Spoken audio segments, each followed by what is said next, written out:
Welcome to our program today on nerve innovation. My name is Steve McConaughey. I'm the Executive Director of the Global Nerve Foundation. I'm very excited today to welcome Amanda Bernstein from the Burke Neurological Institute. Amanda comes to us from the Hollis Lab, where she serves as a lab scientist and engineering manager. And Amanda received her master's in medical robotics from the Imperial College in London. So today, we're fortunate to have Amanda joining us to speak on the clinical trial titled Rehabilitation and Cortical Remodeling After Surgical Intervention for Spinal Cord Injury. So Amanda, thank you for being here and look forward to hearing all about your clinical trial. Cool. So thank you for having me. I'll talk a little bit about our study, Rehabilitation and Cortical Remodeling After Surgical Intervention for Spinal Cord Injury. And this is our clinical team. They do all of our clinical evals, including our brain stimulation one to actually see what's going on in the brain. And so a little bit about the nerve transfer itself. We could think of this as kind of like a circuit bypass. So typically what happens is the surgeon will take a redundant nerve that's still receiving input from the brain, and he'll cut that and connect it to one of the nerves that's below the injury site that's no longer receiving that input, and due to the peripheral nervous system's ability to regenerate over time, he typically sees a restoration of function. So the nerves will now regrow through this new tract and reach the new targets, typically in the hand and fingers. And it usually takes about a year for you to start seeing a return of function. And typically by 2 years, that function can get even better. But like most surgeries, the extent of recovery is slow and it is highly variable between people. But the goal of this surgery is to essentially shift the level of spinal cord injury down by 1, so that way people could have an increased independence. The time frame for the surgery itself, as well as our study, is after the injury. The surgeon won't typically perform the surgery until after 6 months.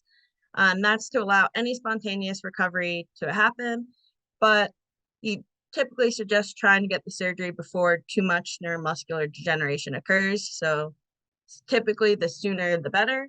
However, he has successfully done this surgery with people that are about 10 years from their injury. So there is a lot of wiggle room in terms of time frame. Then he'll do a surgery. Sometimes it takes multiple surgeries. It's dependent on each individual. So he does the procedure that best matches with the goals of the person, as well as what nerves are the best candidates in that person themselves.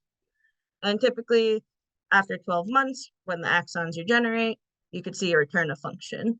And within this 12 months and once afterwards, there is typical PT and OT in the process to help maximize the outcomes of the surgery. And we're focused on doing the therapy after the nerve transfer surgery in order to improve the outcomes of the surgery itself. We're specifically looking at how robotic rehabilitation therapy can improve this hand and arm function after the nerve transfer surgery in people with chronic spinal cord injury. So for our study, again, it's for people with chronic spinal cord injury, so over 6 months after their injury, age 18 to 65. They with a cervical lesion, so tetraplegics, especially since we're focused on hand and arm function. The goal is for people with minimal hand function to get more hand function back. And in order to have the best results, there needs to be some intact innervation within the paralyzed target muscles. And this really means that if you were to do electrical stimulation, could you see a muscle twitch or produce a muscle movement? And that's usually how the surgeon himself determines if the surgery is a viable option.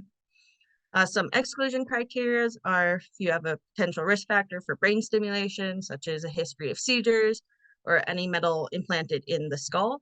And that's because we're also interested in seeing how your brain is reorganizing to accommodate this surgery. And so we use brain stimulation for that. a cognitive deficit or medically unstable where you can't sit for an hour and a half to do this therapy itself. So if we're looking at an example from one of our study participants, 1 year after the nerve transfer surgery, we're able to see that he's able to move some of his digits and do some grasping motions without relying on his wrist to move his fingers for him. So this was very exciting, really promising. And this was just from the nerve transfer surgery itself. And then after the robotics, we're hoping to improve these even more. So typical robot training day is we do it 3 times a week for 6 weeks. Each session typically lasts about an hour and a half. It can go longer, especially the first few as people are getting used to it. We don't cap the time limit. We go based off of the number of repetitions. So that way you're always getting the full session in, however long it takes. And each session typically gets around over 1,000 repetitions of movement. In addition to the therapy, the robot can also do quantitative evaluations where the robot doesn't provide assistance during the evals, but we could then measure how well you're able to move before and after this 6 weeks time. And some of the evaluations are different than the training sessions itself, so you're not necessarily practicing for the test, essentially. So we have some videos of what a typical training session would look like. There's 3 parts. The first is just training the grip. So your arm is locked in place and you just have to open and close your hand. The robot gives you a chance to start the movement yourself. And if it senses you can't, it'll provide assistance to open your hand for you or close your hand for you. And as you're doing it, it'll sense if you're still able to or not. So it's only providing assistance as needed. The goal is you do as much of the work as possible. The robot's just there to help you out. And after every 80, you get a score. So you could see how much work the robot did and how that changes over time. The next one is a reaching movement. So the goal is to reach to the highlighted targets. And once you get to the target, you again have to open and close your hand. And the robot will provide assistance in both the reaching motions and the grasping motions. And then the last one is another kind of grasp. So this, you have to try and drag the blue target to the yellow circle. And in addition to the scores kept for how much work the robot is doing, this one also keeps track. In the top left corner, you can see when I mess it up, that it keeps track over how many you get correct. So the goal is to try and keep people motivated during the sessions. It's not the fanciest game, but we set kind of high scores. So the goal is to always do as much work as you can and have the robot do as little work as possible. And just some preliminary results so far of what we've seen with this is we've seen an effect of the surgery itself with people scoring better in some of our clinical exams. And we've also seen that just by doing the 6 weeks of robotic training, we were able to improve the outcomes of the surgery by at least a couple points, which doesn't sound like a lot, but it meant that this person was able to now complete some of the more functional tasks, like turning a key in a lock or pouring water from a cup to a water bottle better. So it's small differences, but overall sounds like it helps a lot. And the really interesting part for science side of it is how the brain is actually changing to work accommodate these new circuits and these new functions. So we actually look at 6 different muscles along the hand. I only have 2 here as an example. So with this, we stimulate the brain and we could read the muscle response. So in these fingers, this is what the response looks like. So each dot is a different site in the brain where we stimulated and we got a response. The larger the circle, the stronger the response in the muscle was. And we could see after the surgery, there's already some changes happening. We see some new sites, some smaller sites. And after this therapy, we also see even more reorganization afterwards.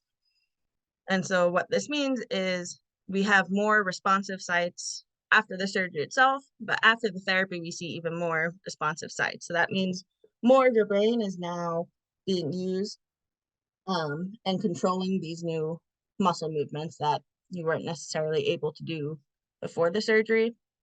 And we also saw that it took less powerful stimulation in order to get a response in the muscles. So that showed that the connection between your brain and your muscles is actually getting stronger, which is overall the goal of therapy, is not just to get stronger muscles, but to get the coordination between your brain and your muscles better. And so that's all that I have. So thank you. Happy to take questions. Uh, Wow. So it looks like already some exciting preliminary results, and it's a really interesting study. Um, I know nerve transfer is something that's becoming more and more popular across the peripheral nerve space as far as treatments for a lot of different issues, upper extremity, lower extremity. Do you see this type of robotic assisted therapy helping in other peripheral nerve transfers, or do you think that it's really the fact that the spinal cord injury is tied to it that you're going to see a larger response in this situation? yeah, so I think that the so we've used these robotics before on other neurological conditions on their own. So for people with stroke, traumatic brain injury, and all of that, and we've seen some improvements with that. So I think it's definitely applicable to any usage of it. You could think of it, instead of going to traditional physical therapy or occupational therapy, you could do this in addition to or instead. So that makes it really versatile in the sense of we could use it as a quote unquote treatment for whatever you want to study. This robotic device is focused just on the arm and hand. So Right. for the ones that are focused, like surgeries focused on the lower limbs, we won't be able to use this one necessarily, but for any of the upper extremity ones, it should work. That's interesting. And how did the team develop kind of the protocol for the therapy as far as being able to kind of know the or figure out which exercises might work best? Was that based on prior work? Yeah, so it's all been based mostly on stroke research. So Okay. um, about probably now 15 years ago or so, the company that started this, what initially started as like from MIT, and BNI was one of the first sites to help start them off with like the clinical research. So there's been a lot of different, we've tested if you do 12 weeks or twice a week. And Got it. after a few years and also some participant feedback, they settled on the 3 days a week for 6 weeks, because committing for 12 weeks is a lot of time and Right. energy that not a lot of people have. So that was kind of based off the sweet spot. Again, that was based off stroke mostly, and we've just kind of been applying it for everything. So in the future, maybe there could be different dosages that are better for different injuries, but it seems Right. generally from what we've seen over the years that that works well for everybody. Okay. And I know this isn't a frequent injury. Are you guys partnering with other institutes as far as being able to kind of help with patient recruitment, other surgeons, things along those lines? Uh, yeah, so the main surgeon we're working with for this study is based in Boston. So Okay. we have been working with him a little bit to see if he has any people based in New York that would want to come in. We also have our own research registry for people to fill out that we contact. That can be found online on the Burke Neurological Institute website. Okay. I think also with Weill Cornell, they have a link to it somewhere there. But um, yeah, pretty much all other recruitment, especially for this study, comes through me. So feel free. I think my email was on the first slide, so you could also just contact me directly about it too. So, Excellent. All right. Excellent. Well, thank you, Amanda. Again, really appreciate the time.